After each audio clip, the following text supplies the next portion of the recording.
Yeah. For never richness,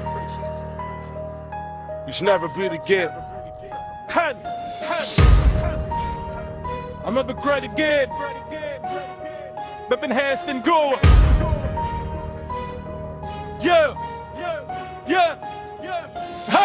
I step into a sublevel nobody admits exists. A corridor colder than abandoned data mist. Walls lined with servers running ghost transmissions. Files tagged off ledger and untraceable decisions. There's a map on the table showing fiber routes beneath nations. Nose marked with symbols used only in covered operations. 3 men in black coats speaking numbers, not words. Tracking influence waves like migratory birds. One taps a chart, public truth shifts every 13 days. Another replies, good confusion keeps minds in a haze. They open a vault containing handwritten predictions. Events timed to sync with economic constrictions. A whisper, disaster isn't random, it's a calibrated dial. Turn it 5 degrees and whole regions go hostile. Welcome to the grid, below the grid, where nothing is random and nothing is hid. Every crash, every leak, every public storm was rehearsed in silence long before taking form. Past the vault sits a lab of psychological design. Screens monitoring stress levels in real time. Teams test signals that can alter a crowd's reaction, measuring fear spikes with surgical satisfaction. There's a document titled Cognitive Pressure Suite, listing techniques for making peaceful protest retreat. Drones hovering tanks, absorbing new behavior, learning how to mimic rescuers before turning into saboteurs. Another file, Operation False Pulse Exchange, detailing Zenkelic kilotals to make truth feel strange. People don't need control, a scientist grins. They just need so much noise they can't tell losses from wins. A device on the table hums like an angry hive, blue to scramble signals from any independent drive. Blueprints show networks of disguise relay towers, less verse of data pushed in time, micro hours.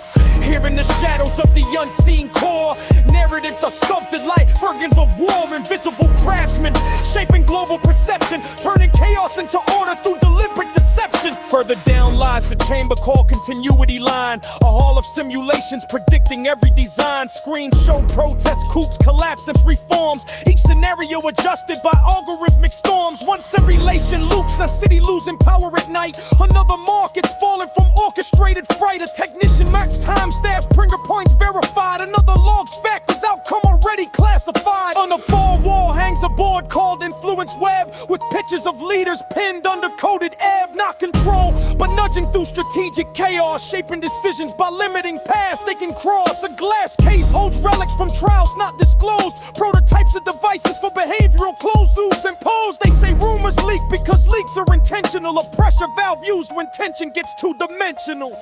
This is the engine that rewrites belief, where confusion is crafted like a surgical thief. A place where secrets are tools, not law, and every whisper is part of a larger war. Finally, I reach a room marked scriptwriter's rest, where timelines are arranged like files in a nest. 7 analysts take scenarios for tomorrow's news, choosing which crisis the public will refuse. One writes a cyber breach from an unknown zone, another a sudden blackout hitting every phone. A third programs narratives to justify new laws, crafting a storyline with proper emotional pause. Charts on the wall show how beliefs spread, how panic blooms, how rumors breed dread. Documents detail stage leaks with predator limit dates, crafted to play to biases and inflame debates. The chief architect turns with a calm, cold tone. A job isn't to rule, just to guide the unknown. People navigate chaos better than order. If we draw the borders, they think are natural disorder. So welcome to the grid, where silence speaks loud, where truth is a variable shape for the crowd. A fictional realm where shadows design the scene. The conspiracy isn't hidden, it's the architecture of the unseen. Architecture of the unseen. Architecture of the unseen.